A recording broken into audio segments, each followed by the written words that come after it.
Well, hello, this is Laura with Untitled Typewriters, and I've got a new typewriter, new to us. We've never had one like this before.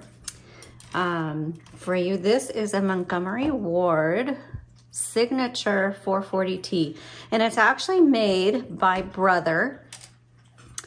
And on the back, it says it's made in Japan. This is a 1965, and this is actually a really good typewriter. I was impressed. Sometimes the branded typewriters aren't necessarily the best ones, but this one, the keystroke on it, the roller, it's got cursive font. This is a beautiful typing machine. Really nice. You guys are gonna love this. I can't wait to show it to you. Okay, first of all, this has a carriage lock. You center, to lock your carriage, you kind of center it. There's a lever on the left side and put it up, and then I just kind of, there it goes. You fiddle with it until you hear it click in. And so now I'm gonna lift it up. So you can see right there, there's your carriage lock, okay? So it is good to lock your carriage if they have that option when you're not using it. Then before you use it, just push it down. You'll see it shifted a little bit and it unlocked the carriage. Right here are your margins. Press and drag and it's really smooth. Everything on this typewriter is so smooth. It's not stiff. We didn't see any signs of rust or anything. So either this was not used very much or they took very good care of it. Your carriage release is right here, so you hold your carriage while you press it down. That releases the carriage. There's a cute little bell. On the left side, this is your line selector. So when you hit the return handle, it'll advance either 1, 1.5, or 2 lines. Now the R, when you bring it all the way up to R, what that does is it releases your roller. So if you have like lined paper or you're filling out a form, you want to use that so you can line it up just right, but make sure you re-engage it before you start typing. So when you turn the handle on your roller, you should hear it click.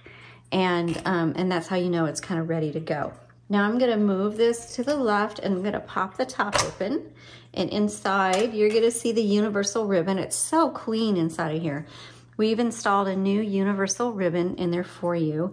It's a black-red combo. Black is on top, red is on bottom. When you do switch out the ribbons, be sure to look at the images that I have for you at the link in the description below under product listing, and you'll see a photo that shows you how to thread the ribbon in this typewriter.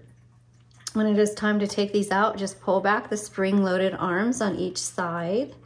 And you just pull them out and you just pop a new one in. Now, you shouldn't need a new ribbon for quite a while. Even though the ribbon on here is short, when you get to the end of the spool, you need to reverse the direction. Now, this is the most important piece of information I can tell you. Most issues with typewriters have to do with the fact that we forget to reverse the direction of our ribbon because it's just not, we're still computer mindset. So when it is time to reverse the direction, you just come in here and you just press either side. You know, this double, it looks like a double barrel. Either side, you just press it, okay? And that reverses the direction of the ribbon, and you should be able to reverse the ribbon dozens and dozens of times, like we're talking like 50 times before you need to change it. I just want you to use up all that ink in the ribbon. But when it is time for new ribbons, you can go to our website at jotuntitledtypewriters.com, and we have a selection of ribbons on there for you. Okay, so that just snaps back in place. I don't know if you saw, you put it in at an angle and then pop down. On the right side is your color selector. Black and red in the middle is stencil. That's not gonna do anything for you. It's not gonna type right, so make sure it's firmly on either black or red. On the left side, this is your touch selector, and you just adjust that to however you prefer. It just determines how hard these strike bars are going to hit the paper. And then I have no idea what this does. I'm just being honest, this is my very first Montgomery Ward signature typewriter, and we don't have an owner's manual, so I'm not sure what this does. But I do know this types really well, and the cursive is stunning.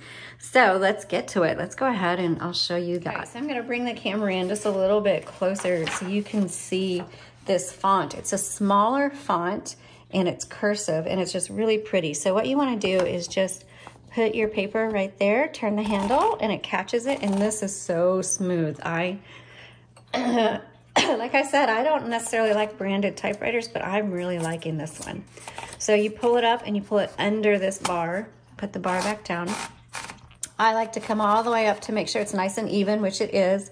But if it wasn't, here's your release handle over here, right here, and that releases the tension on the paper so you can adjust it.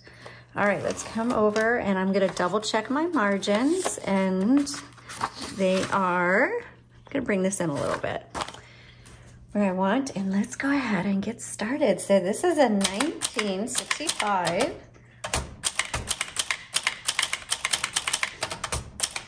Montgomery Ward signature 440T. That is such a pretty font. Can you see that? And I will have a photo of this on that product listing that's in the description that I mentioned, so you can see it up close. It's really petite, it's beautiful. This is gonna be good, I think, for those of you maybe writing poetry and you wanna frame it, or you wanna put it on a piece of artwork, or maybe you are gonna write a book or something and you just want it to be a very pretty font. I mean, this is meant to be read by somebody else. So that's what I think this typewriter is for, is whatever you're gonna create, this is something you're gonna give to somebody else. So letter writing, like I said, maybe crafts, you know, typing out verses or quotes or something like that on a photo that you've painted, or something like that. Or you could type, you know, around the edges of a picture, like little sayings that look, so it looks like a frame, but it's actually typewritten around. Oh, that would be so cute. Okay, let's keep going. So let's check out each of these keys. And like I said, I am really impressed with how well this typewriter works. The keystroke action is something I would expect on a much more expensive machine. So this is my first Brother typewriter, and that I can remember. I mean, we may have had some way in the past, but I am thoroughly impressed. One, it's a beautiful machine. It's just nice and clean. Whoever had it before really took care of it, or it was like never used because it's that clean. All right, let's do some sentences.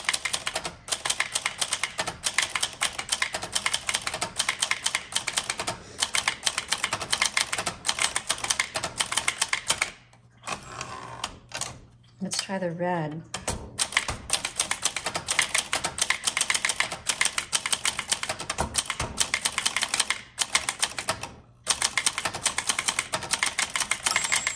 There's that bell.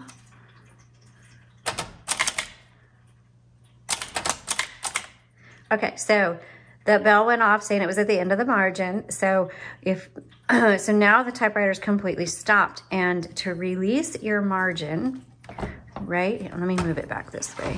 Right here is your margin release. And so now you can keep typing. But really, you should just go to the next line.